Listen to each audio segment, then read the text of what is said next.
Fala aí, turma. Bom dia. Bom dia para quem está aqui presente. Bom dia também à minha audiência aí de casa. Né? Vamos aqui tratar hoje de um assunto muito importante na história do século XX. Né? Não temos como não mencionar que hoje uma superpotência que nós temos no mundo é os Estados Unidos da América. Os Estados Unidos da América é responsável por 1/3 da riqueza do mundo. O nível de consumo norte-americano é um nível absurdo, né? A condição econômica média de um americano é uma condição que deixa qualquer brasileiro invejado, né? Tem um amigo meu, para vocês terem aí uma noção mais empírica, tem um amigo meu que ele está morando lá nos Estados Unidos e ele está trabalhando numa pizzaria.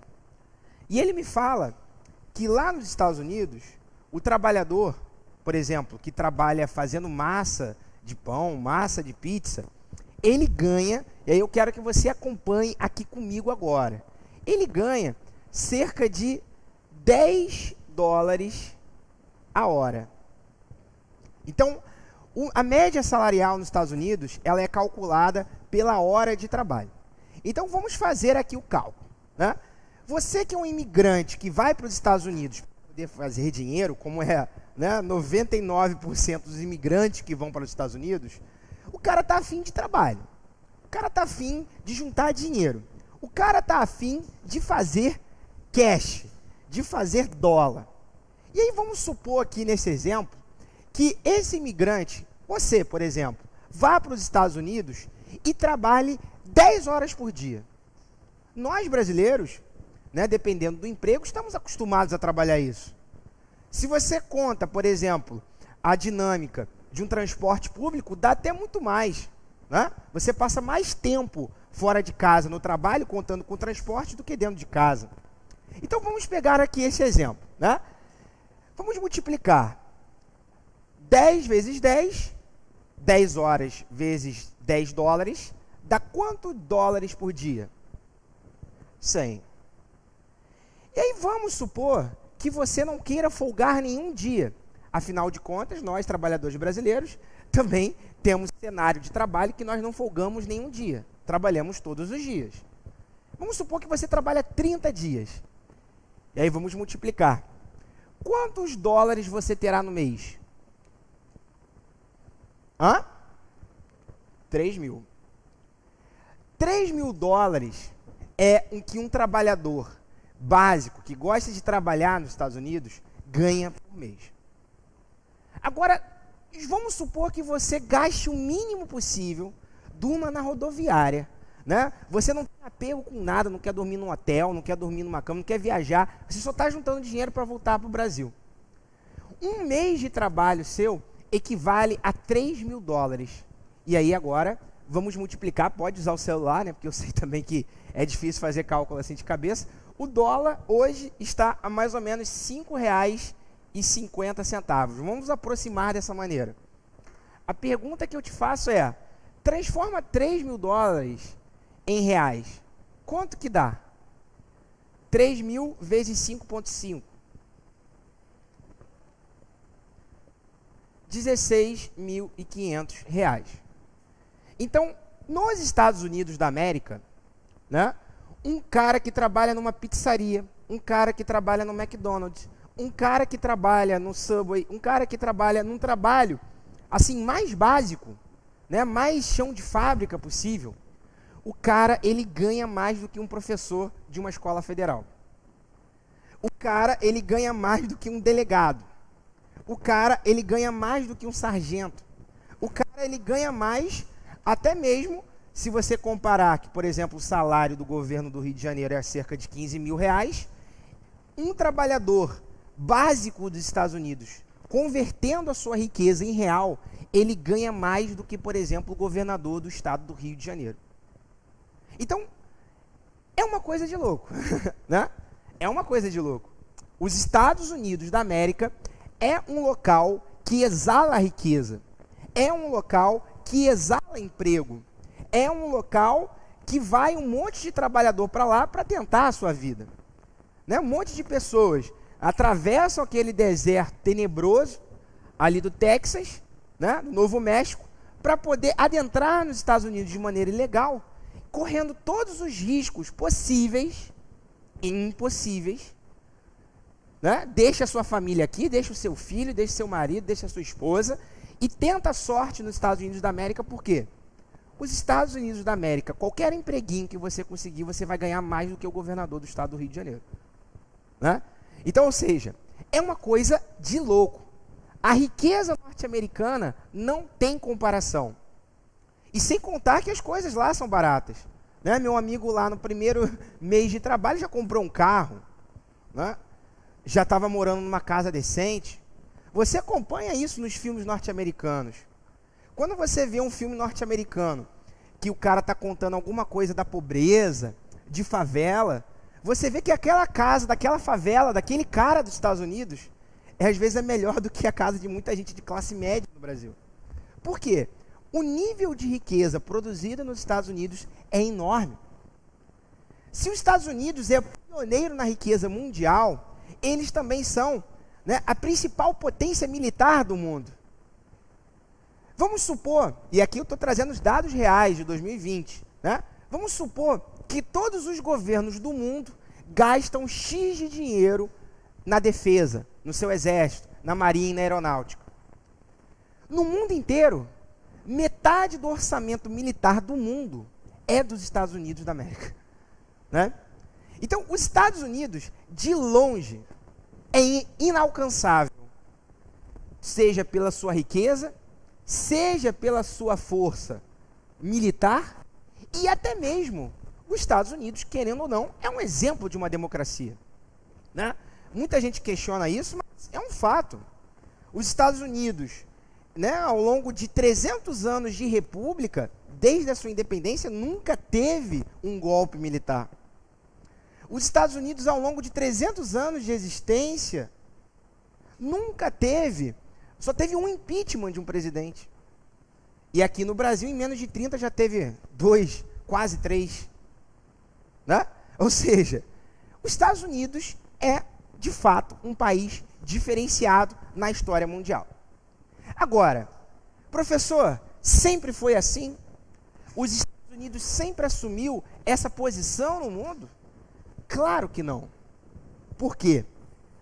É história, né? Tudo tem um começo e também tudo tem um fim na história.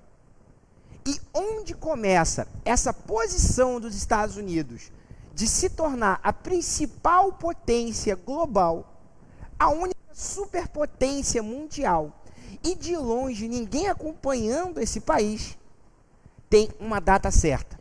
Qual data? 1917, quando os Estados Unidos entram na Primeira Guerra Mundial. Então, a partir do século XX, no meio da Primeira Guerra Mundial, que foi o tema da nossa última aula, as potências europeias decaem e sobressai apenas um único grande império do mundo, os Estados Unidos da América. Os Estados Unidos com a sua riqueza, os Estados Unidos com a sua força militar, nunca perdendo uma guerra, né? Os Estados Unidos com seu exemplo político de uma democracia, modifica para sempre a história mundial. Então, até a Primeira Guerra Mundial, os Estados Unidos da América eram um país gigantesco, já rico também, mas não tão rico. Só que eles ficavam quietinhos lá na deles. E a única coisa que eles influenciavam e se metiam em guerra era na América Latina e mais precisamente no Caribe, no seu quintal, né? O local onde a família norte-americana de classe média passa o verão para poder curtir as praias do Caribe. Mas, tirando isso, os Estados Unidos tinham uma convicção de nunca se meter em assuntos que tangem o mundo. Eles estão preocupados apenas com a América. Eles estão apenas preocupados com o seu território. Estão apenas preocupados com o que concerne a sua competência dentro do seu território. Na Primeira Guerra Mundial, não. Os Estados Unidos se mete num assunto europeu e entra fazendo a diferença, contribuindo para a derrota alemã. Então, a Primeira Guerra Mundial, ela deixa sequelas no mundo que são indeléveis até hoje, né? Então, eu cheguei a comentar com vocês que foi na Primeira Guerra Mundial que surge o primeiro país comunista do mundo, na Rússia, que se torna a União Soviética.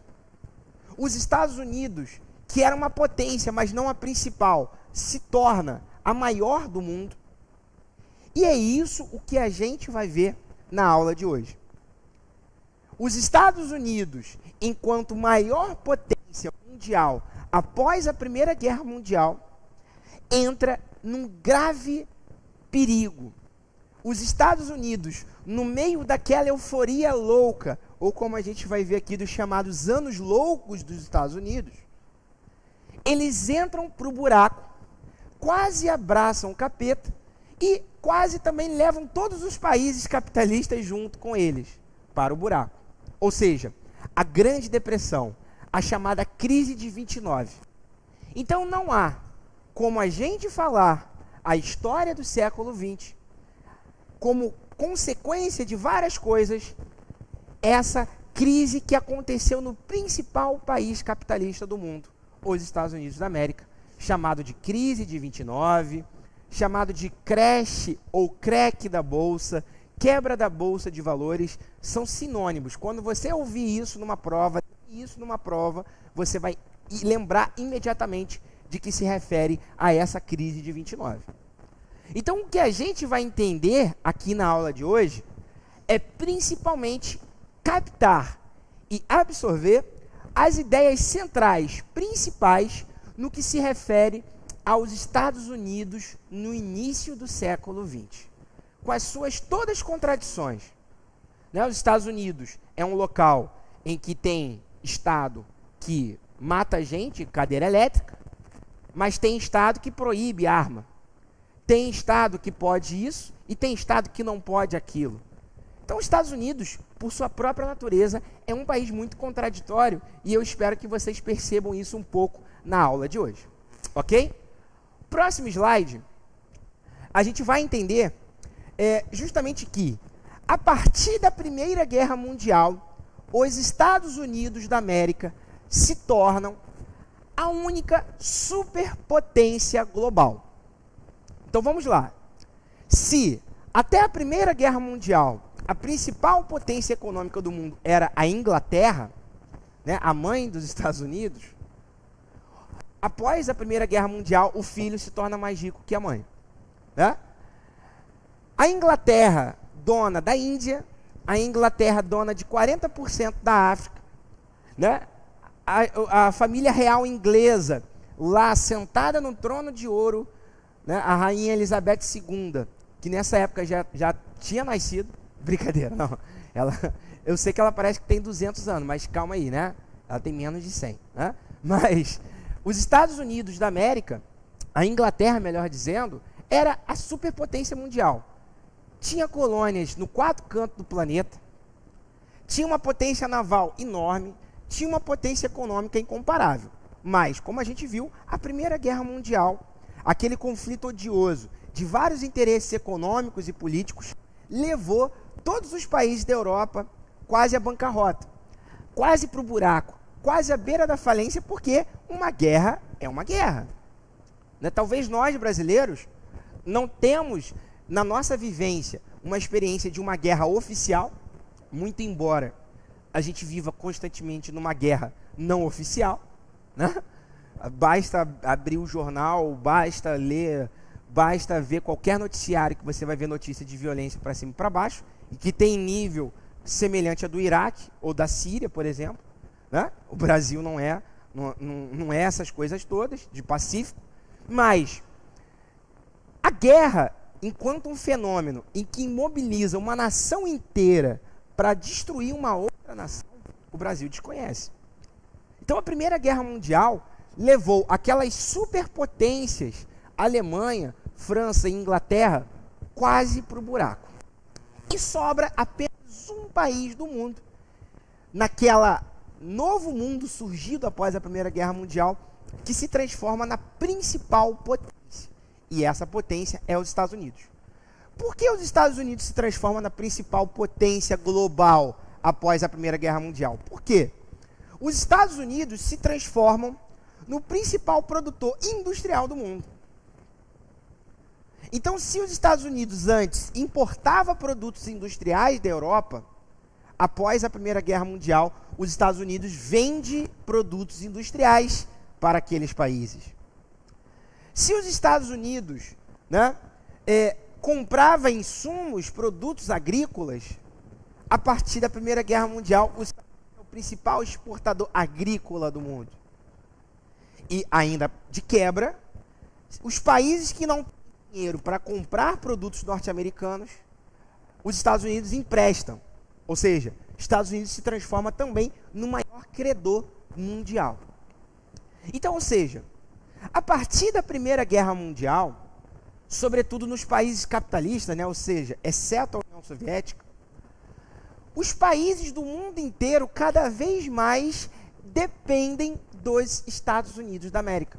Por quê? É os Estados Unidos que empresta dinheiro, é os Estados Unidos que vende os produtos industriais, é os Estados Unidos que vende arroz, né, gado, produto agrícola para a Europa. Então, os Estados Unidos não tem competidor algum. Então, é nesse sentido que eu quero que vocês percebam que essa realidade econômica de que os Estados Unidos vende tudo, vende muito, empresta dinheiro, o norte-americano vai na Bolsa de Valores e compra ações de empresas da Alemanha, compra ações da empresa da Inglaterra, né? Os Estados Unidos se transforma na principal potência. Isso traz uma enorme riqueza para os Estados Unidos. Isso traz uma enorme sensação de riqueza, de que, opa, se eu sou pobre, eu posso trabalhar muito e ter uma melhor condição de vida. Se eu tenho, né, uma condição de vida não muito boa, eu posso virar classe média trabalhando nesse país. Por quê? Está cheio de emprego, está cheio de oportunidade de investimento. Se eu já tenho algum dinheirinho, ao invés de deixar na poupança, eu compro ações na Bolsa de Valores e eu vou multiplicando a minha riqueza. Então, os Estados Unidos, sem dúvida alguma, ganha uma enorme importância e um peso econômico no mundo inteiro. No próximo slide, a gente vai entender aqui que toda essa sensação de riqueza, ela vai gerar uma certa inveja no mundo inteiro.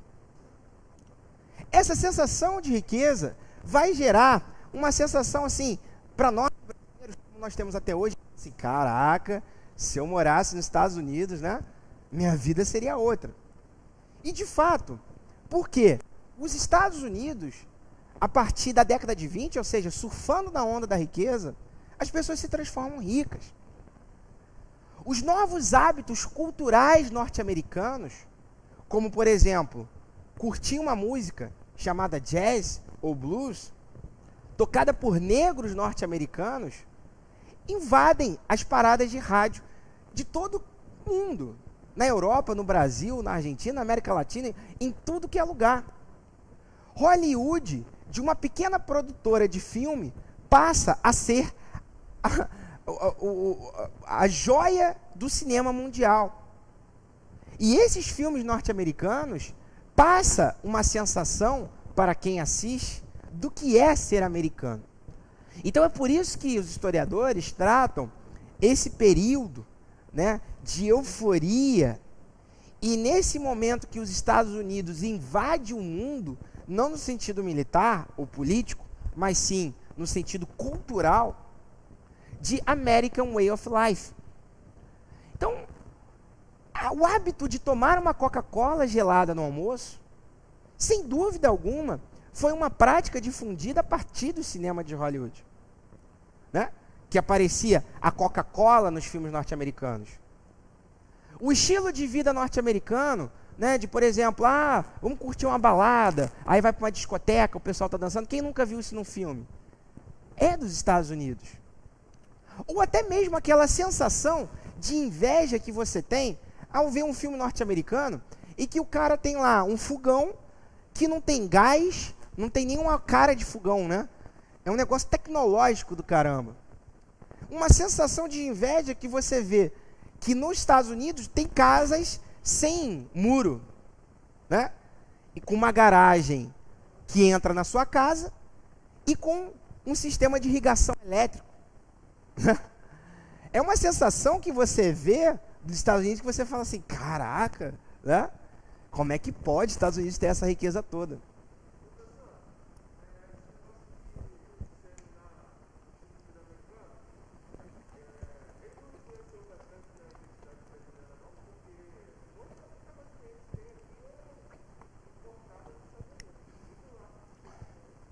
Não, sim.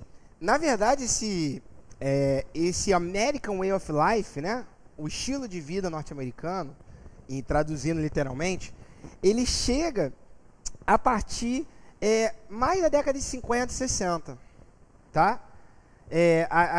A influência norte-americana cultural no Brasil, ela chega mais nessas décadas. Claro que influenciava, né? Os atores de Hollywood já eram grandes estrelas, que apareciam nos jornais brasileiros, etc, etc. Só que, né, nesse momento, o mundo inteiro não conhecia os Estados Unidos. Não sabia o que tinha lá, não sabia o que tinha para fazer, não sabia o que eles curtiam. E aí em cima, por exemplo, na indústria musical, como por exemplo com o jazz, Louis Armstrong, o primeiro popstar mundial, global, negro, que faz uma música aqui nos Estados Unidos, como a gente vai ver aqui, não era tão aceita porque era tocada por negros, pobres, do sul dos Estados Unidos, mas que esse cara consegue se sobressair e divulgar uma cultura global, né? Difundir a sua influência musical para o mundo inteiro. Então, sem dúvida alguma, quando a gente fala em música norte-americana, Rihanna, Beyoncé, sei lá, todos esses grandes famosos hoje dos Estados Unidos, Jay-Z, isso também teve um começo. Teve um começo por quem? Pelo jazz na década de 20. Então, a gente vê a partir da década de 20 também essa influência cultural norte-americana da música black, da música negra, que ela invade o mundo inteiro. Começa pelo jazz, passa pelo blues, vai pelo pop, vai pelo rock, vai pelo soul music, vai pela disco, né? E hoje em dia está no hip hop, vamos dizer assim, que é o ritmo do momento, mais conhecido. Então, a gente vê que a cultura norte-americana ela é muito difundida nesse período, né, do chamado anos loucos, a década de 20, a década da riqueza, o exemplo cultural norte-americano, né? Então é nesse sentido que eu quero que vocês percebam que Hollywood, Coca-Cola, música norte-americana, né, curtir um estilo de vida norte-americano, né, é uma realidade promovida a partir desse enorme desenvolvimento que os Estados Unidos têm ao longo da década de 20. Agora, nem tudo são flores, né? Os Estados Unidos, ao mesmo tempo, é um país também muito conservador. Então é isso que eu acho que é interessante da gente sempre pensar nos Estados Unidos, né? Os Estados Unidos, ao mesmo tempo que é campeão de falar palavrão em músicas de rap, né? Ao mesmo tempo que os Estados Unidos é campeão em fazer filmes com histórias cabulosas, ao mesmo tempo que os Estados Unidos é um país que tem, né, um exemplo de libertinagem, vamos dizer assim, ao mesmo tempo os Estados Unidos têm um sentido muito conservador. Afinal de contas, quem nunca ouviu falar numa igreja batista, numa igreja metodista, numa igreja presbiteriana, numa assembleia, né? São tradições religiosas protestantes também oriundas dos Estados Unidos. Então, existe também um lado muito conservador nos Estados Unidos. Os Mormons, né? Enfim, toda a religião norte-americana da cultura protestante. E esse conservadorismo, isso que é engraçado, né? Ao mesmo tempo que esses caras do jazz faziam sucesso, bebiam, andavam de carro em alta velocidade, até usavam drogas, por outro lado, havia um controle político muito forte nos Estados Unidos por opinião conservadora, ligado a uma raiz, né? Não digo Nutella, mas uma raiz protestante fundamentalista, quase. Qual? Não.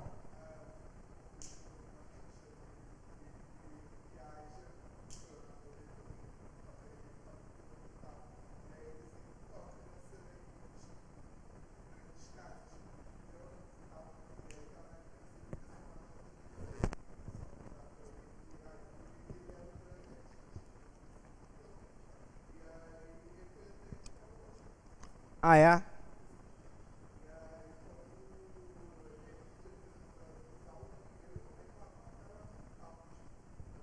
É, é assim mesmo.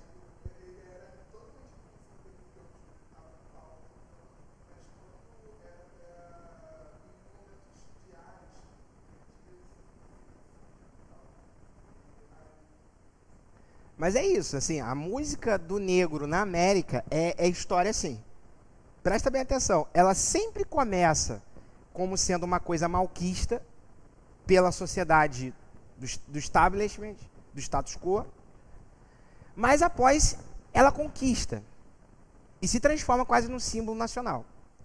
Então, por exemplo, hoje o jazz, né, eu curto música, também toco instrumento musical, o jazz é considerado como se fosse uma música clássica norte-americana.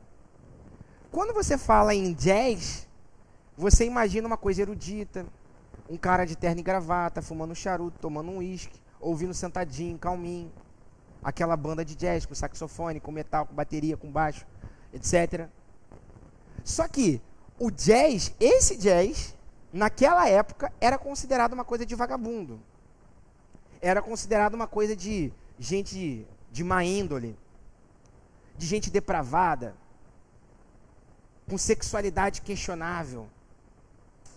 Então, a música negra nos Estados Unidos, ela foi muito massacrada no início, mas depois ela conquista. Mesma coisa com o hip hop, no início também foi muito massacrado, mas depois também conquistou. Mesma coisa no Brasil, o samba. Mesma coisa no Brasil, o funk, e etc, etc. Né? Então, é muito interessante a gente observar isso. Então, os Estados Unidos, ao mesmo tempo que era um país da libertinagem, existia um outro lado dos Estados Unidos, que é um lado dos Estados Unidos muito conservador, em até alguns casos reacionários.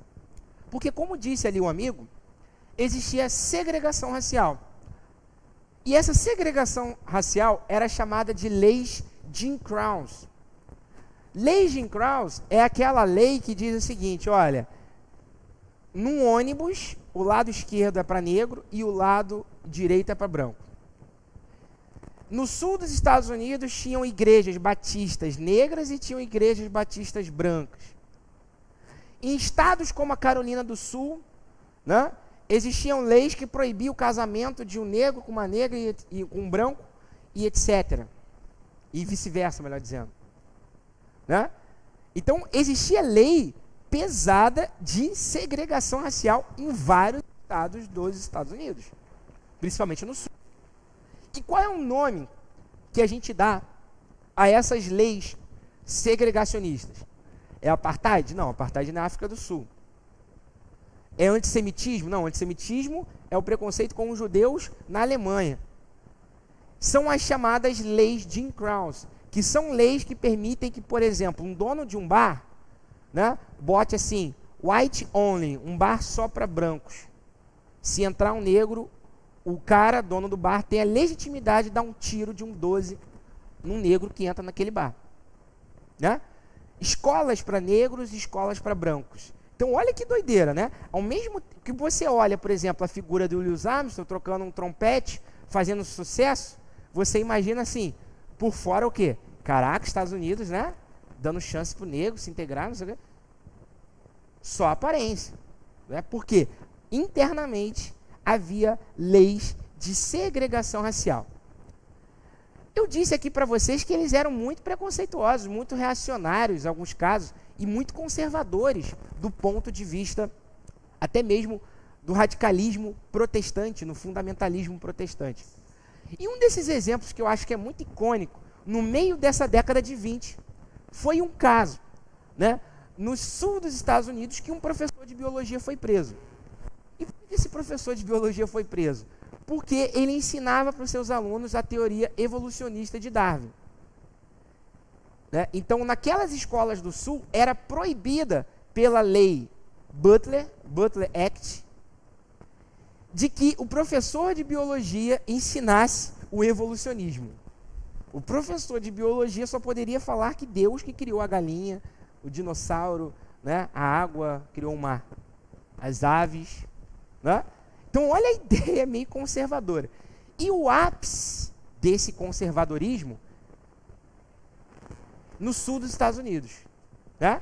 Era uma lei, isso começou por um professor de biologia, porque essa lei foi formada ali em 1925, em que cerca de 9 estados dos Estados Unidos falaram assim, ó, aqui nas minhas escolas, sem evolucionismo, não tem teoria de Darwin, aqui foi Deus que criou a natureza, que criou o planeta. E aí esse professor desafiou e foi preso, professor de biologia, coitado, né? Estava falando de ciência e acabou sendo preso porque a mentalidade protestante fundamentalista era essa. Falou que não foi Deus que criou o planeta, de que não foi Deus que criou a natureza, então vai para a cadeia, pô. É uma coisa até meio medieval. E o ápice dessa mentalidade conservadora foi a aprovação no Congresso e no Senado norte-americano da chamada Lei Seca. O que é a Lei Seca? 0 álcool. Não tem cachaça, não tem uísque, não tem cerveja, não tem gin, não tem nada, né? Acabou esse negócio de pegar dinheiro e comprar cachaça. Não, porque o dinheiro que você ganha do trabalho honesto tem que ser gasto com coisas, né, grandiosas para a sua vida. Não perder dinheiro com álcool, por exemplo. Essa lei funcionou? Claro que não, porque a vantagem dos cachaceiros é muito maior, né? E isso vai beneficiar quem? As máfias, né? Então, quando a gente fala dos grandes mafiosos nos Estados Unidos, como Al Capone, em Chicago, a máfia italiana de Nova York, qual é a atividade lucrativa deles? É vender uísque, é vender cachaça, é vender cerveja. Porque é através da contravenção, através da ilegalidade, que esses grupos mafiosos conseguem ganhar dinheiro, né? Então, ou seja, esses chamados anos loucos, né, na década de 20, foram anos muito crazy, como diz no inglês, né? Ao mesmo tempo em que havia uma euforia pela riqueza, a possibilidade de você investir na bolsa de valores, a possibilidade de você curtir uma balada à noite, né? Sair com seu carro e meter o pé pelas rodovias norte-americanas, viajar nos 4 cantos daquele país, ao mesmo tempo tinha uma mentalidade muito conservadora na mentalidade dos políticos da época. Ok? Show de bola? Tranquilo? Próximo slide. Só que aí entra, né, um pequeno e um grandíssimo problema. Por quê? À medida que os Estados Unidos vendia os seus produtos e se enriquecia, emprestava dinheiro aos 4 cantos dos países no mundo inteiro, os Estados Unidos estava fingindo que não estava vendo uma coisa. Que coisa era essa? Se os Estados Unidos vende sapatos, por exemplo, para a Inglaterra, vendeu muito sapato depois da Primeira Guerra Mundial, 1921, 1922. Só que com o passar do tempo, os países que foram arrasados pela guerra vão também se reconstruindo e vão fazendo o quê? Voltando a produzir o que antes produzia. Então havia uma séria realidade nos Estados Unidos, que era o quê? Ao mesmo tempo em que os Estados Unidos vendia muito produto, com o passar do tempo, o nível de consumo daqueles produtos estavam decaindo. Então, ou seja, de um lado havia uma mentalidade, vamos produzir, vamos enriquecer, não podemos parar essa riqueza, temos que gerar investimento, temos que gerar riqueza. Ao mesmo tempo, o nível de consumo dessas produções norte-americanas estavam decaindo. Então, ou seja, estava havendo uma chamada superprodução. né? Então acontecia aquela coisa que é um pavor para qualquer comerciante. Qual o pavor? De comprar, sei lá, 10 quilos de açaí e acabar vendendo apenas 5 na sua loja. E aí o que você faz com os outros 5 que sobrou? Né? Você vai lá, guarda para vender no outro dia. Só que o clima de euforia norte-americana era tão grande que os caras pensavam, não, é só uma coisinha que está acontecendo e vamos para frente. Ao mesmo tempo em que, prestem bem atenção nisso daqui, até a crise de 29, que é o grande tema da aula de hoje, havia uma mentalidade nas principais potências econômicas do mundo, principalmente Estados Unidos e Inglaterra, da ideologia chamada de liberal. O que é a ideologia liberal? Quem pode me contar sobre? Oi? Menos não, 0, né? A mão invisível do mercado, ou seja, é a noção de que a economia ela deve ser tocada pelos trabalhadores e pelos empregadores. Não precisa vir uma lei lá de cima dizer, ó, você tem que pagar o mínimo para aquele funcionário. Não, por quê? É a própria lei do mercado de oferta e procura que vai regular. Então havia uma séria concepção nos Estados Unidos, né, que o governo norte-americano não interferia na economia dos norte-americanos. Oi? Exatamente. É o pensamento liberal econômico. Ou seja, o presidente norte-americano, ele podia até ver que estava acontecendo uma superprodução. Só que ele não fazia nada. Por quê? A ideologia liberal fazia acreditar que o próprio mercado se regula e não precisa da interferência de nenhum governo. Então, é esse pensamento econômico liberal que estava em voga nos Estados Unidos, na Inglaterra, em vários países, ela começa a ser seriamente questionada. Porque acontece justamente problemas que fogem à consciência de quem participa do mercado. Como, por exemplo, uma crise norte-americana de proporções enormes que acabam acarretando a chamada superprodução. Então vamos supor que você tem um governo não liberal, né? Ele olha o país tendo superprodução, e aí o que o governo pode fazer? Né? Obrigar uma fábrica a produzir menos, fazer com que, por exemplo, os impostos de produtos caiam para aumentar o consumo e diminuir a acumulação e escoar os produtos. Existem vários mecanismos que os ministros de economia, que os economistas podem fazer para solucionar esse problema. Só que havia um grave problema naquele momento nos Estados Unidos, que era o quê? Eu sei que está tendo um problema, mas o problema não é meu. É uma coisa que o próprio mercado vai resolver por si mesmo.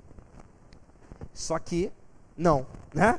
E aí no próximo slide a gente entende que houve um dia, né, que foi chamado de Quinta-feira Negra, crash da bolsa, crack da bolsa, quebra da bolsa de valores, e que inicia o famoso momento da história dos Estados Unidos chamado de crise de 29.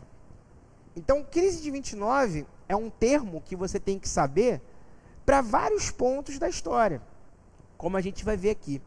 Teve uma influência direta no Brasil, teve uma influência direta na Europa, e com graves influências, gravíssimas, né, que a gente vai ver nas próximas aulas.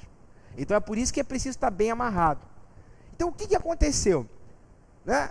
Um belo dia, as ações passaram a cair de valor na Bolsa de Valores, e aí, no dia 24 de outubro de 1929, numa quinta-feira, Ao mesmo tempo, todos os acionistas de Nova York foram para Wall Street vender as suas ações ao mesmo tempo.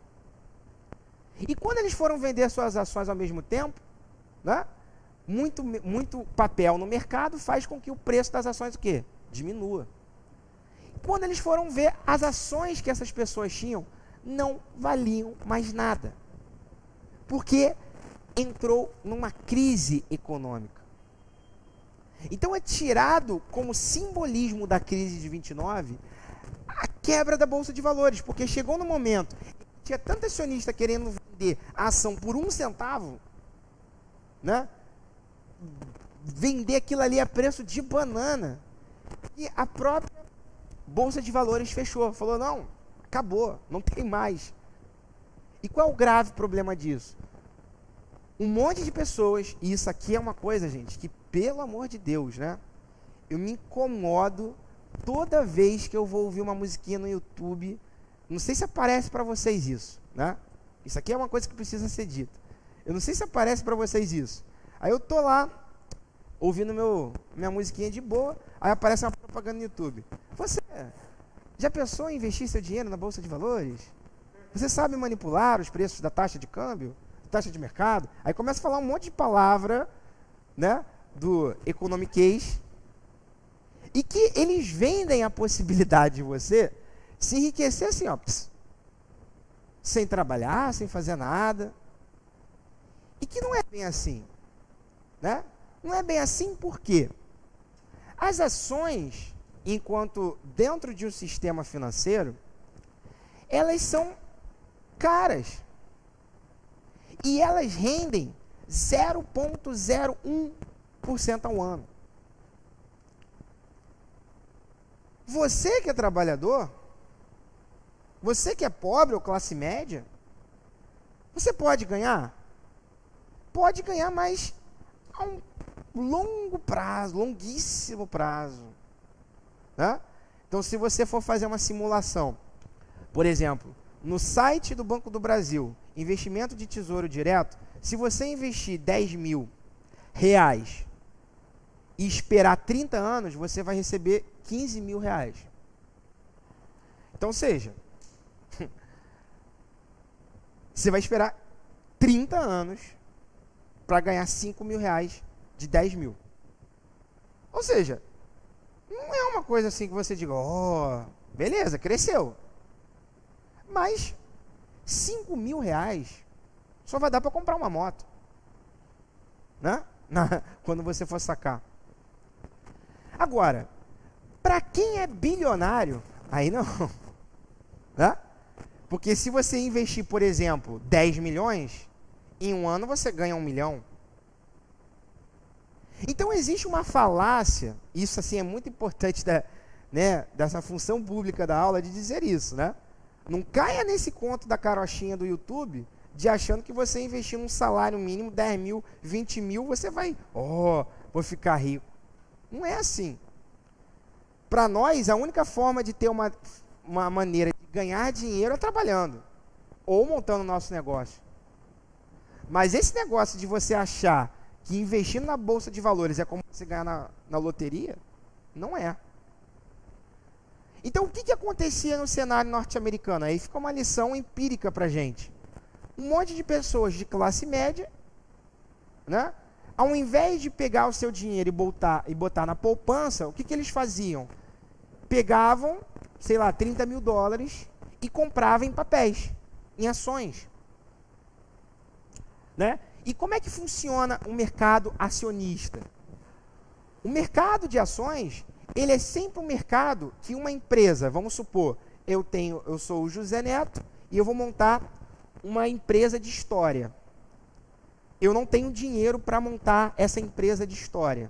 Então o que eu faço? Eu vou lá na Bolsa de Valores e falo assim, olha, eu tenho eu quero 1 milhão de investimento,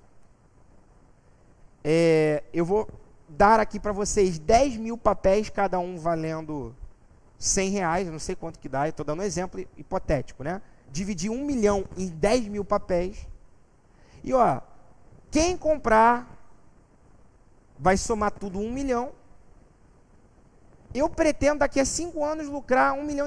Então esse um meio vai ser dividido entre vocês que investiram no meu sonho. Então, todo mercado acionista, ele é um mercado não do passado ou do que tem hoje. Você está investindo numa empresa que vai vir do futuro. E qual é o problema disso? Né? Qual é o problema disso? Que é como você jogar numa corrida de cavalo. Porque você não sabe se aquele cavalo vai ganhar ou não. Então você pode investir numa empresa, Petrobras, e chegar a Lava Jato e abaixar as ações da Petrobras. Você pode investir numa empresa, né, X, e como por exemplo aconteceu muito na época que eu tinha a idade de vocês, que era o Eike Batista. Eike Batista é um empresário brasileiro que falou: não, eu vou ser dono de tudo. Dono de petróleo, dono de estaleiro, dono de construtora, dono de empresa de banco, dono de... a famosa EBX. Aí um monte de pessoas, né? Que legal, ele vai ganhar dinheiro. Aí um monte de pessoa foi lá, vendeu casa, vendeu carro, falou: opa, acumulei 50 mil, vou investir. E hoje o que aconteceu? Nada, porque aquele papel não vale um centavo. Então todo mercado acionista é um mercado do futuro. Então não tem essa de achar que, eu vou ficar rico. Vai ficar rico dependendo se, entretanto, todavia, essa empresa conseguir o sucesso que ela prometeu. Então é um mercado muito nebuloso. E o que acontecia nessa época? Todo mundo ganhando dinheiro na bolsa. Então o que aconteceu? Um monte de pessoas de classe média vendeu casa, vendeu carro, e ao invés de botar o dinheiro na poupança, o que fez? Comprou ações da Bolsa de Valores. E aí chegou no dia 24 de outubro de 1929, e eles viram que aquilo tudo que eles fizeram não adiantou de nada, ou melhor, eles perderam tudo. Então, o que aconteceu a partir da crise de 29? Um cara que era gerente, que ganhava 10 mil dólares por mês, que morava numa mansão, que estava pagando a juros, um cara que comia dos melhores restaurantes de Nova York, da noite para o dia, o cara tinha que receber sopão da igreja para ele, seus filhos e sua esposa, para poder sobreviver. Então, da noite para o dia, né? Como assim? Num piscar de olhos, os Estados Unidos entrou num buraco. E aí é nesse ponto que no próximo slide chega aquilo que a gente chama de Grande Depressão. 5 mil bancos faliram. Olha os dados. Produção industrial caiu 50%. Um monte de empresa faliu. O PIB norte-americano, ao longo desses 4 anos, diminuiu 1/3 de tamanho. E 25% de desemprego, ou seja, 1 em cada 4 norte-americanos queriam emprego, mas não poderiam ter. Porque está acontecendo uma crise econômica. Né? E aí você vê ali uma mãe com seus filhos chorando, tipo, o que eu vou fazer? Manifestações de rua, né? Que está aqui dizendo, como é que é? Nós queremos, we want to be citizens, not transeuntes, né? Ou seja, nós queremos ser cidadãos e não transeuntes que andam pelas ruas. As pessoas que tinham dinheiro, da noite para o dia, não tinham mais nada. E a única pessoa que conseguiu, pelo menos, lucrar nisso tudo foi a máfia, que estava vendendo cachaça, porque um monte de pessoa foi para o alcoolismo para afogar as mágoas da pobreza. Né? Mas o resto, todo mundo mal, a pior nos Estados Unidos. E aí, entra no próximo slide, a campanha eleitoral. Né? Como sempre, muito disputada e polarizada nos Estados Unidos, então não tem essa, né, de achar que é o Trump versus o Biden agora. Não. Sempre foi assim ao longo dos Estados Unidos, uma disputa muito polarizada. Do presidente da situação, que viu acontecer toda a crise e não fez nada, o Herbert Hoover, do Partido Republicano, e, de outro lado, o candidato a presidente, né, deficiente físico, vítima da poliomielite, Franklin Delano Roosevelt. Então é interessante que as fotos que a gente vê dele, ele nunca aparece de cadeira de roda, né, porque ele consegue esconder, ele não mostrava isso para todo mundo, né? Só quem conhecia ele de perto que sabia que ele era deficiente físico.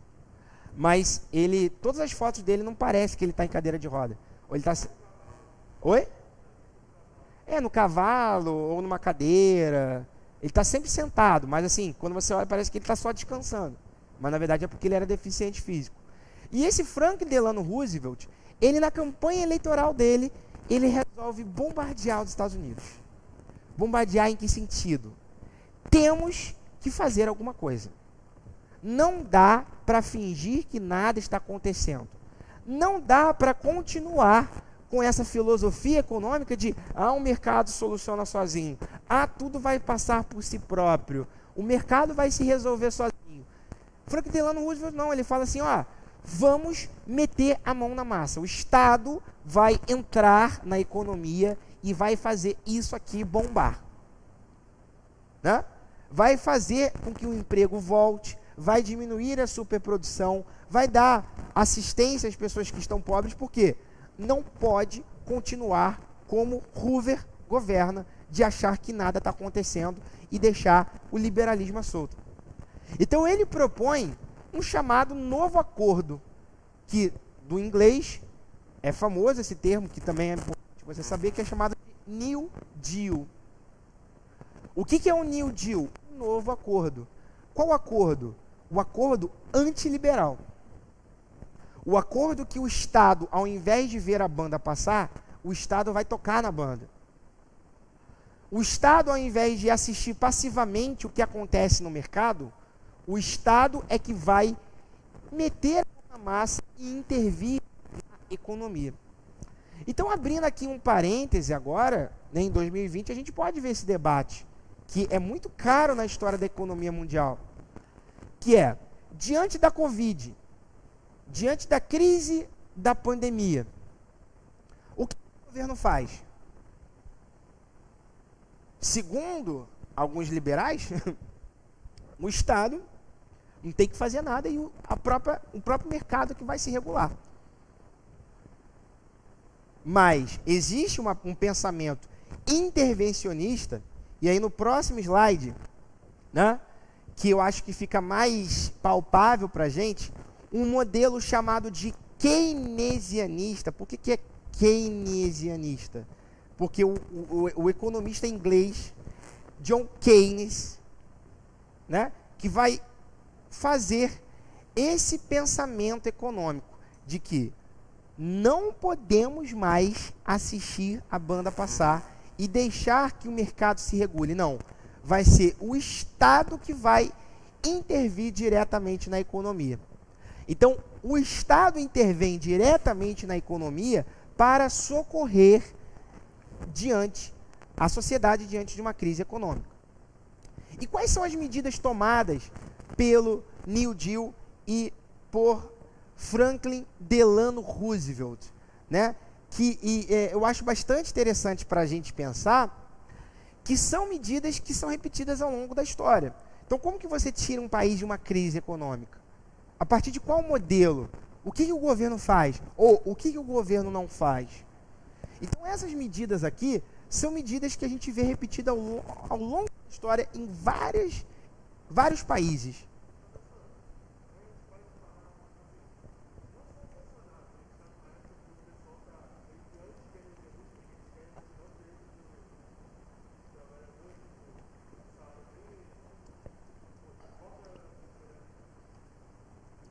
Não, então, isso que é interessante a gente observar no cenário de hoje em dia, né? Por quê? Quando o Bolsonaro ele foi eleito com a bandeira do Paulo Guedes. E o Paulo Guedes é um neoliberal, ele é um defensor do pensamento de Hoover, de que, o Estado não se mete em nada. Só que qual é o grande problema que está acontecendo de junho para cá? Ou de abril ou maio para cá?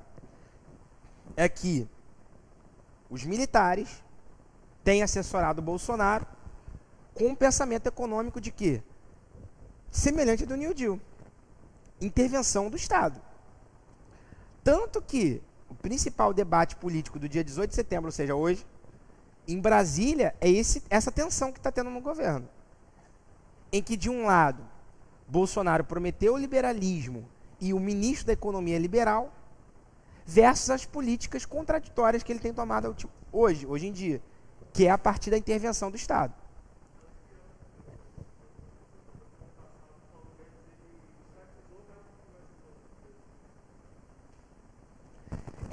Né? Isso aí eu não sei, realmente, se ele estatizou ou não estatizou. Mas o que eu sei é que Paulo Guedes, o governo, tem seguido um pouco da cartilha do New Deal. Porque é basicamente uma receita de sucesso, entendeu? Tipo, tá tendo uma crise, o que o governo faz? Faz isso que passa. Né? Então, por exemplo, o que o governo tem feito? Como, por exemplo, o auxílio emergencial.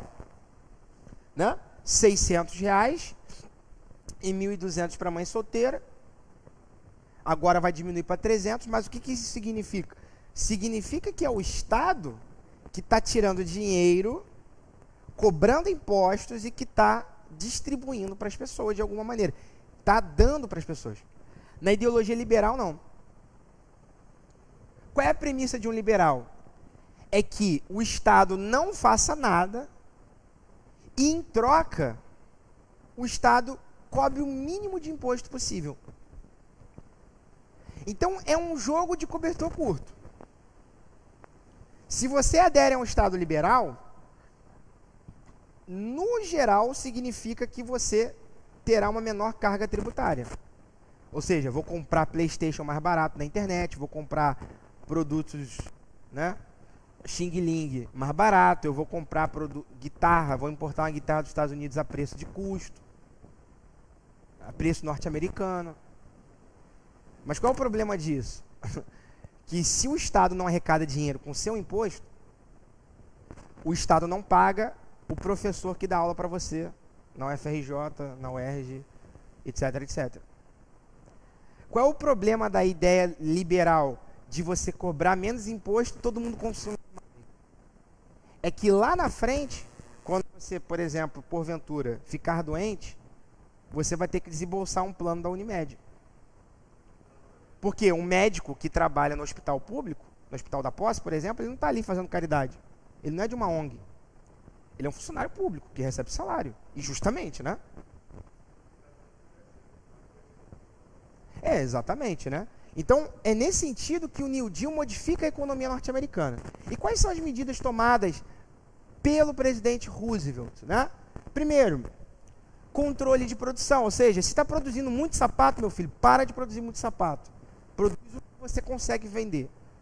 Né? O Estado proíbe diretamente. Isso era impensável nos Estados Unidos antes da crise. Por quê? Era o liberalismo. O Estado não fala nada, fica quieto. E aí, uma política que é inventada pelo Franklin Delano Roosevelt, que é copiado por vários líderes afora. O salário mínimo. Então, nos Estados Unidos, como eu disse, né, quem mediava a situação entre o assalariado e o patrão? Entre o trabalhador e quem paga o salário dele? São eles dois. Eles que se decidem lá quanto o trabalhador vai ganhar e quanto tempo vai trabalhar. Mas, no pensamento intervencionista, não. Ou seja, o Estado, ele vai obrigar o empregador a pagar alguma coisa mínima. Então, a noção de que hoje nós temos um salário mínimo no Brasil e que ele tem aí o preço de R$ 1.045, isso foi uma invenção política surgida com o New Deal. E aí que o Getúlio Vargas, também na década de 30, vai copiar de Franklin Delano Roosevelt. Né? Então, ou seja, o salário mínimo é uma noção, o quê? Uma noção de justamente intervenção do Estado na economia. Auxílio-desemprego. Então, ou seja, se tem 1/3 de desempregados, então o governo vai pagar um auxílio para auxiliar aquele cara. Parece até um pouco com o auxílio emergencial, né? Tipo, a noção de que o governo é que vai pagar. Em compensação, o governo também cobra maiores impostos para poder pagar isso tudo. Então, é um grave embate entre os capitalistas de uma vertente chamada liberal e outra chamada keynesiana ou intervencionista, que é, de um lado, a noção que se o Estado ele oferece para você saúde, educação, luz, asfalto, transporte, etc, etc, significa que o Estado vai cobrar imposto. E uma carga tributária razoável. Né? Pagar remédio para aposentado, pagar salário de aposentado, significa que o Estado cobra imposto. Agora, a ideologia liberal diz o seguinte, olha, eu não quero aposentadoria, eu não quero escola, eu não quero hospital, porque eu tenho dinheiro para pagar, o que eu quero é que reduza o imposto. Aí fica nessa briga, porque os dois lados oferecem uma coisa boa e com uma coisa negativa atrás. Tá? Então há esse embate até hoje no centro do capitalismo. Então, ou seja, a receita do New Deal era o Estado intervir na economia, dando auxílio aos trabalhadores empregados, oferecendo a oportunidade de salário mínimo, criando obras públicas, né? Então, uma das receitas também de um Estado que está quebrado é o Estado fazer reforma de aeroporto, pintar a escola, construir estradas. Por quê? Aquilo ali gera emprego para as pessoas que vão trabalhar naquelas obras. Ok? Então, esse é um pacote econômico chamado de New Deal, que é inventado e imposto por Roosevelt. E ali aquela foto é interessante, né? Porque essa foto do Roosevelt é aquilo que eu disse. Ele sempre se mostrava na propaganda não como alguém deficiente, né? Você vê, olha ali, ele ali, você não pensa que ele era deficiente físico, mas ele era. Então essa é uma curiosidade interessante para a gente pensar a figura desse presidente. E por último, para finalizar, o próximo slide, que é o pior de tudo. Né? Pior em algum caso e melhor no outro. Vamos começar pela notícia boa. Né? Qual é o lado bom que acontece a partir da Grande Depressão?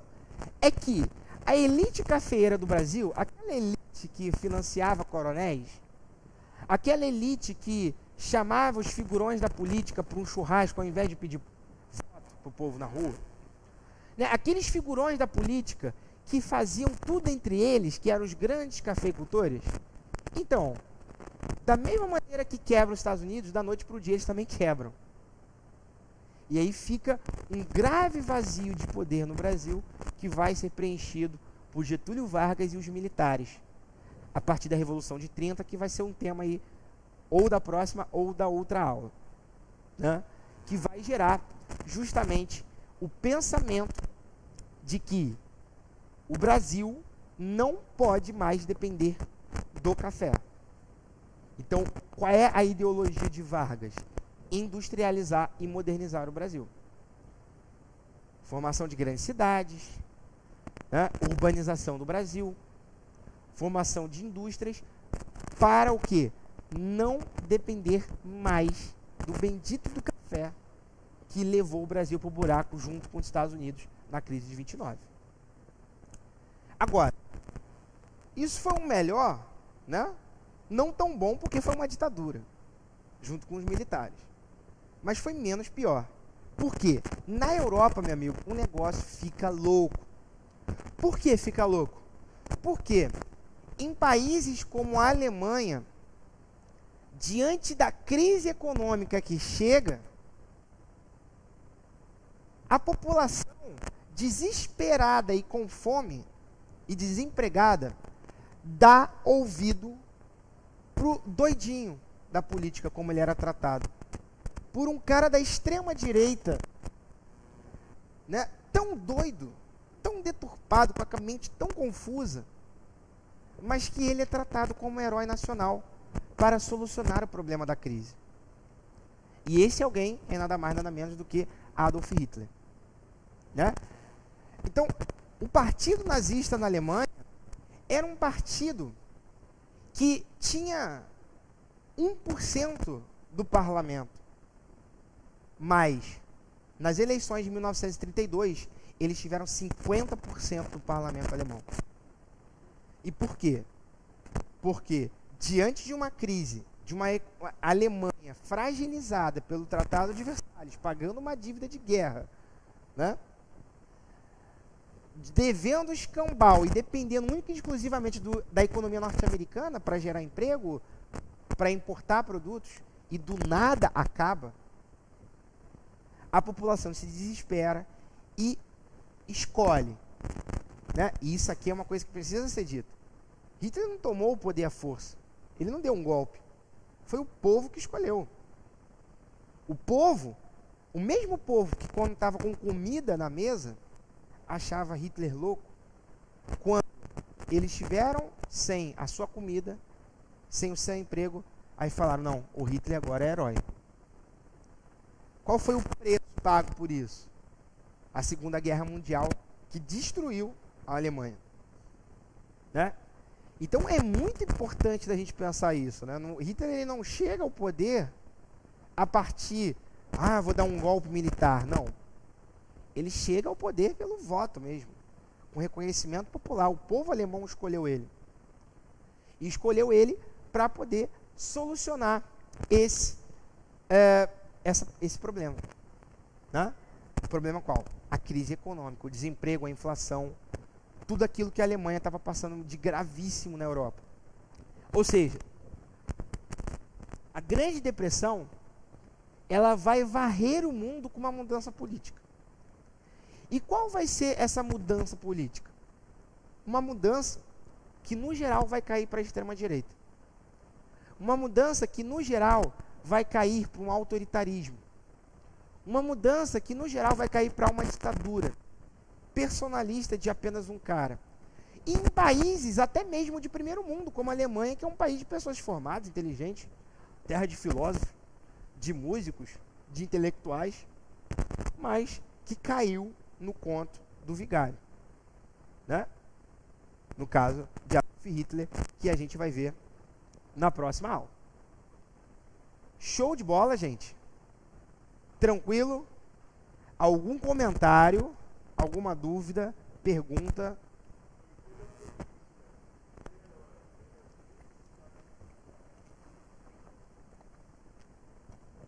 O Hitler, é isso que eu tô falando, né? O Hitler, ele não era um cara que chegou ao poder, né, com um fuzil metralhando, não. Ele chegou pelo voto, o povo escolheu ele. E o preço disso foi muito caro. Praticamente a destruição da Alemanha na Segunda Guerra Mundial. São milhões de mortos alemães. Mas, infelizmente, muito mais mortes promovidas pela cabeça desse delinquente, né? Promovida pela cabeça desse doido que vai varrer também a Europa, né? Então é nesse sentido que a crise de 29 vai mudar muitos regimes no mundo inteiro, inclusive na América Latina, no Brasil. Até mesmo, como a gente vai ver na aula sobre Getúlio Vargas, o Getúlio Vargas ele era um cara meio ambíguo que fazia declarações públicas em homenagem a Hitler, fazia declarações públicas elogiando Mussolini, do fascismo na Itália. Então o clima do período da década de 30 vai ser esse. Um clima, né, de acirramento ideológico, um clima de que a extrema-direita chegando tem que matar a extrema-esquerda, tem que acabar com a democracia, tem que intervir na economia para melhorar. A gente vai resolver isso a partir de uma ditadura. Então segura a onda aí, né, que a gente vai matar quem tem que matar, torturar quem tem que torturar. Oi? Né? Isso aqui é, na verdade, uma realidade que é muito diferente, né? A década de 30 é uma década de extremos, como dizia o historiador Eric Robesbal. Show de bola, gente? Vamos fazer exercício? Próximo slide.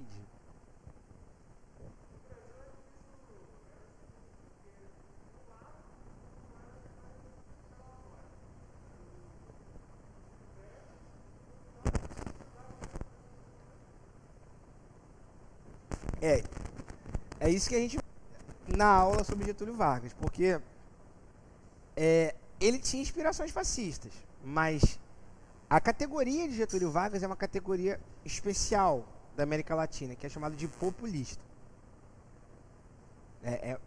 Ele flertava com o nazismo, com o fascismo, mas no final ele entrou contra, e o Brasil foi o único país da América Latina que mandou tropas para lutar na Segunda Guerra Mundial na Europa.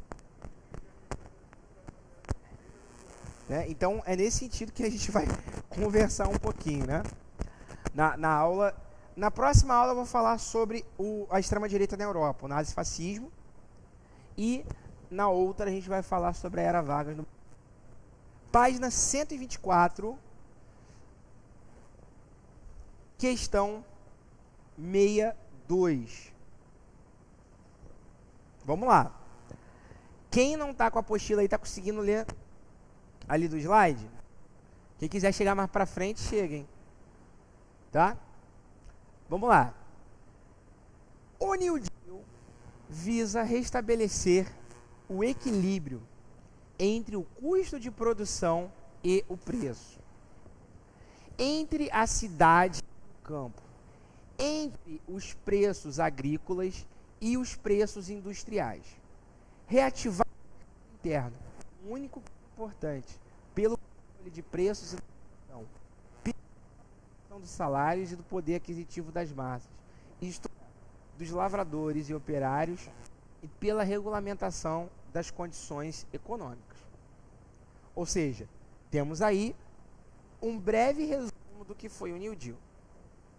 A pergunta: tendo como referência os condicionantes históricos do entreguerras, que é o período entre a Primeira Guerra Mundial e a Segunda, ou seja, 1929, as medidas governamentais descritas, as medidas tomadas no New Deal, descritas no texto, objetivava o quê? A. Flexibilizar as regras do mercado financeiro. B. Fortalecer o sistema de tributação regressiva. C. Introduzir dispositivos de contenção creditícia. D. Racionalizar os custos de automação industrial mediante negociação sindical.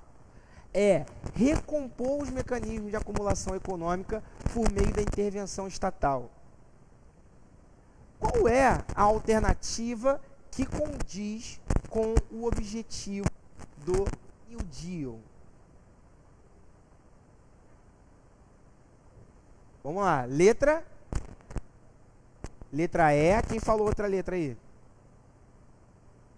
Alguém falou outra letra? Exatamente, gente, letra E, né? Ou seja, recompor os mecanismos de acumulação econômica. Até aí você já faz uma interrogação na cabeça. Mas aí vem o complemento que é certeiro. Por meio da intervenção estatal.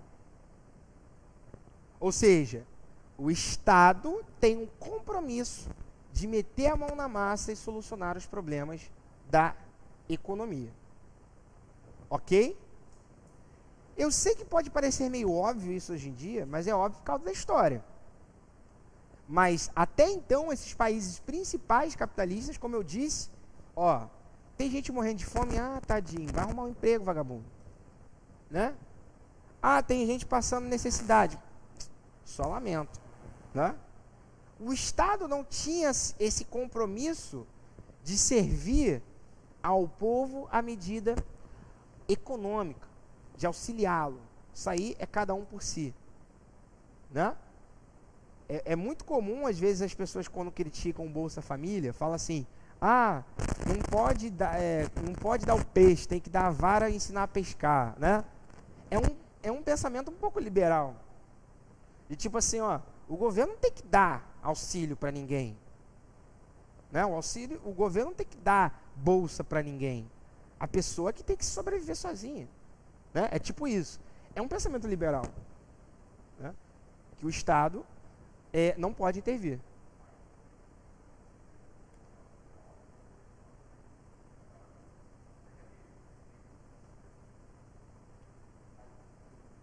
Quem? Não entendi. Quem? O Van Hayek, né? O Van Hayek, ele faz parte de um liberalismo que vai servir como base para o chamado neoliberalismo, né? E é isso que eu estou aqui apontando para vocês. Não é um jogo de vilão e de mocinho. É um jogo de que você tem que entender que dentro do pensamento capitalista existem dois blocos, vamos dizer assim, para não dizer outros, que são os chamados liberais, hoje em dia neoliberais, como Van Hayek, e por outro, os chamados keynesianistas ou intervencionistas. é como eu disse, todos eles têm um lado positivo e um negativo. E aí é você com o seu pensamento que você tem que fazer a tua cabeça. Né? O intervencionismo, ele prega que o Estado tem a obrigação de dá-lo. Só que em compensação, você vai ter que pagar caro por um PlayStation importado. Você vai ter que pagar caro numa cerveja, no cigarro, porque vai ter imposto. Você vai pagar caro no seu carro, porque tem imposto. Você vai pagar caro gasolina, porque tem imposto. Por quê?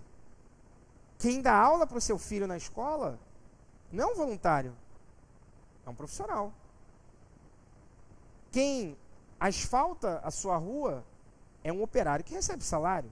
E quem paga isso? É você, quando compra essas coisas que eu disse. Ou seja, os impostos. Agora, o pensamento liberal, que é tipo esse do Van Hayek, né, é o pensamento de tipo assim, olha, o Estado não faz nada, mas em compensação, o Estado diminui os impostos. Aí você vai comprar carro mais barato, vai comprar cerveja mais barato.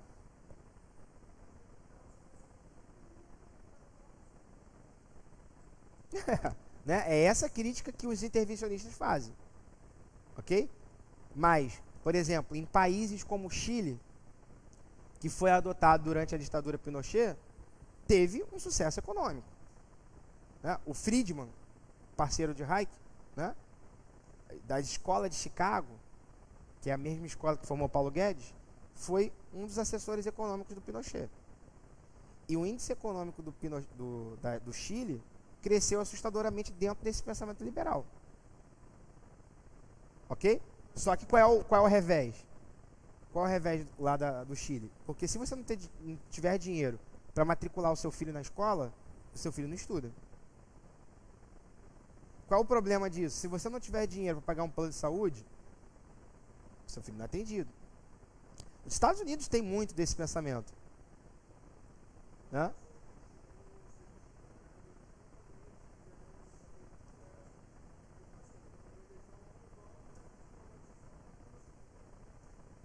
Só que a Argentina é um caso diferente, porque, por exemplo, a Argentina, para vocês terem uma noção, né, a Argentina não tem vestibular. A Argentina não tem curso pré-vestibular. Por que não tem vestibular e logo não vai ter a necessidade de curso pré-vestibular? Porque lá na Argentina, basta você se inscrever que você entra numa universidade pública. Qual é o lado negativo disso? A carga tributária é alta. Na Argentina não tem vestibular. Porque quem quiser, é só entrar lá na secretaria da faculdade e falar assim, eu quero fazer medicina.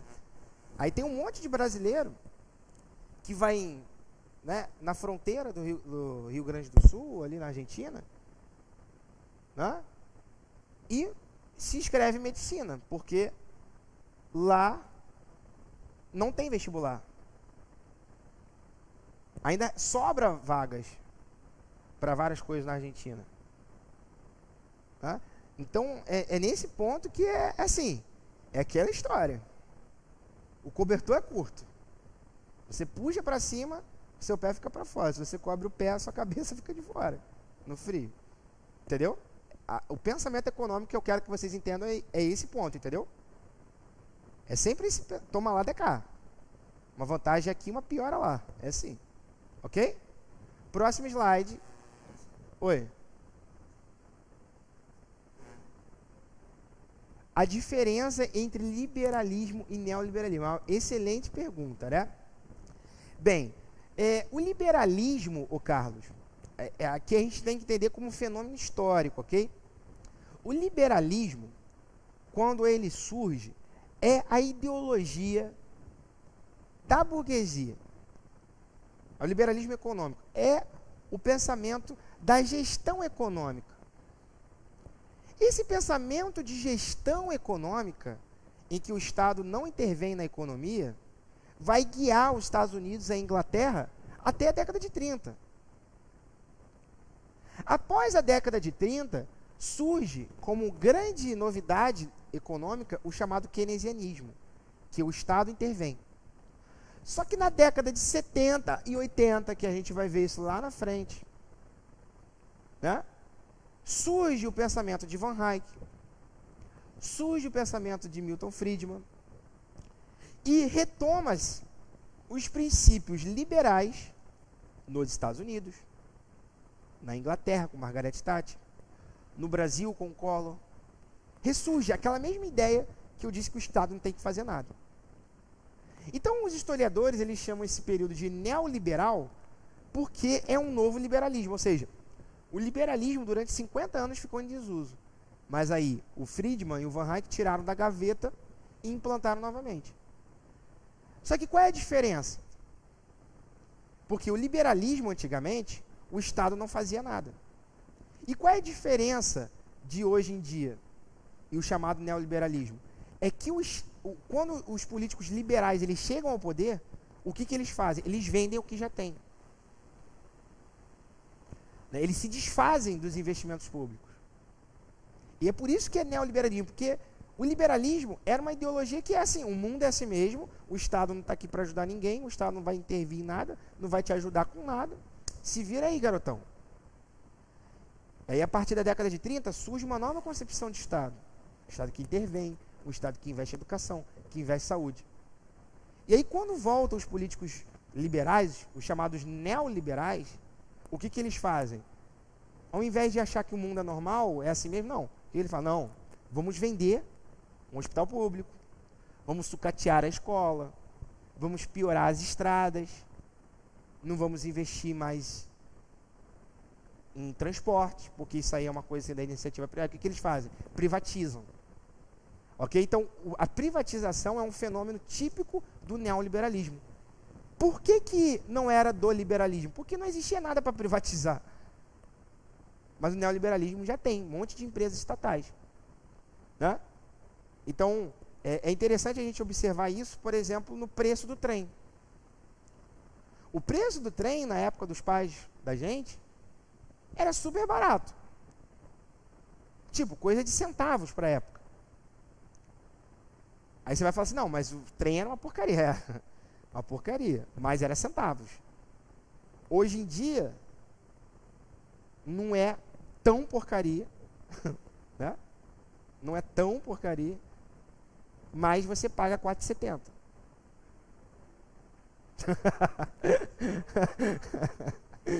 É? Então, é nesse sentido que... E por que é R$4,70? É porque é uma empresa que comanda. Não é uma estatal. Ok? Né? Então, é nesse sentido que... É por isso que tem um monte de gente que morre de medo se o Paulo Guedes privatizar a Eletrobras, por exemplo. Porque se privatizar a Eletrobras, vai aumentar o preço da tarifa de energia. Tipo, aumentar muito. Por quê? Ao invés de ser uma estatal que vai comandar, vai ser uma empresa privada. E essa empresa privada vai querer o quê? Botar mais barato para você?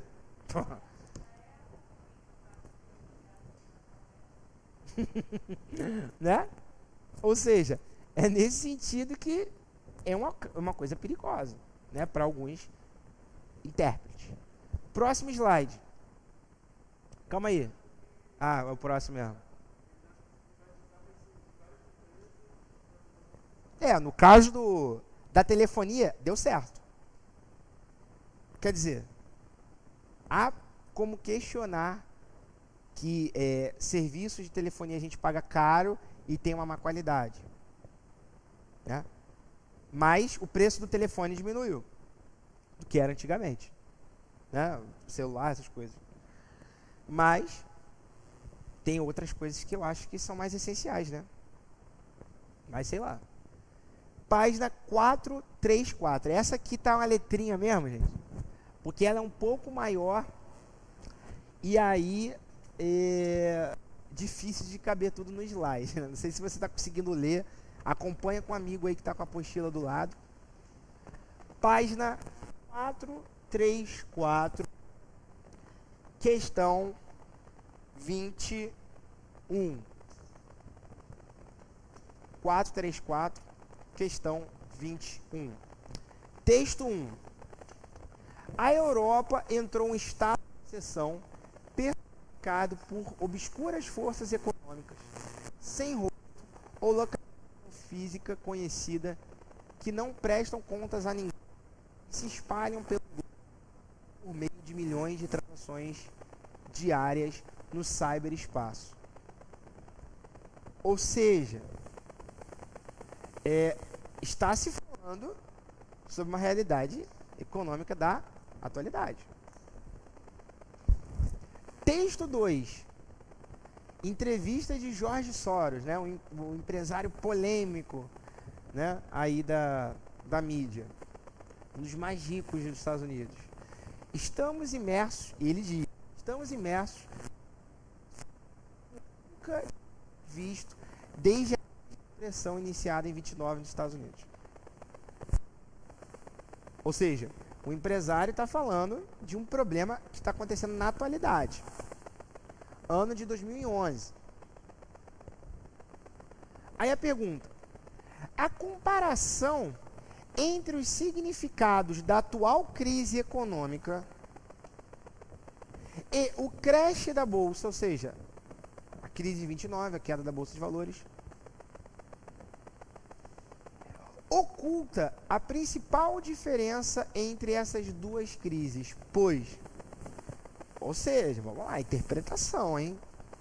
Usar o cérebro.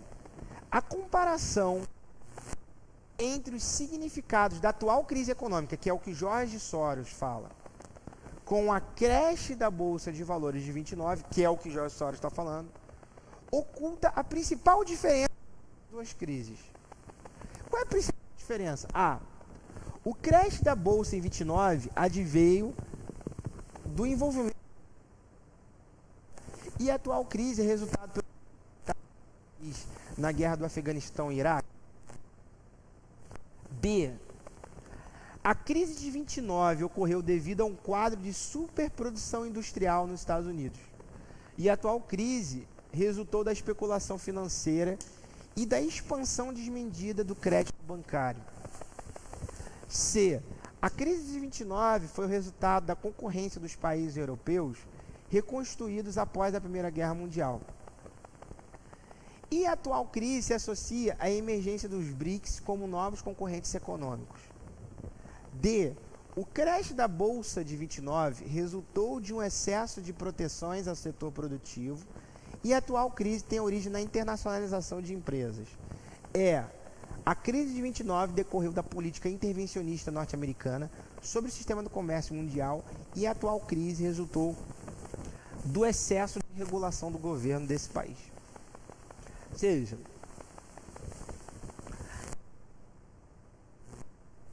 em 2011, George Soros falou: estamos imersos numa crise financeira como nunca vimos desde a crise de 29. Aí a pergunta que o Enem está te fazendo sobre esse fato que eu acabei de dizer, a comparação que o George Soros, é uma alfinetada no George Soros, né? A comparação entre o que Soros está fazendo, de comparar a crise de hoje em dia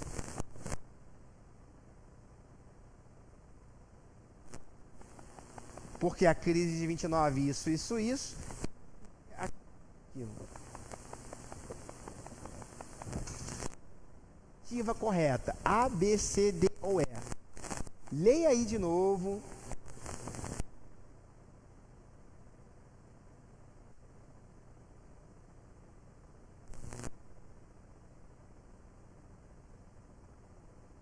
Está errado.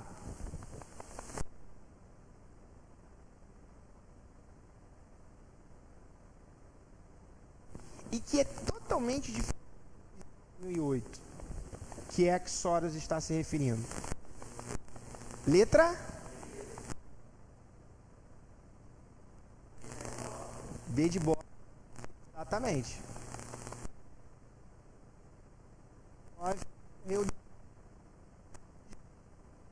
Industrial. E 8 nos Estados Unidos conta da, né? Ou seja, a crise dos Estados Unidos se deu por conta de crédito imobiliário. Então, ou seja, o banco, para poder investir e ganhar mais dinheiro sem fazer nada, e essas pessoas não poderiam pagar. Em um dia, um monte de pessoas pessoas deram empresa de lambeu um monte de empresa junto. E dizem que nos recuperando dessa crise, mas ainda hoje não foi bem.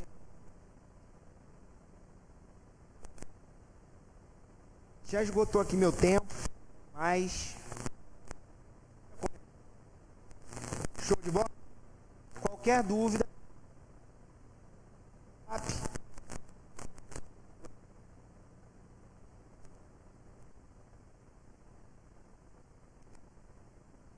fala 7187.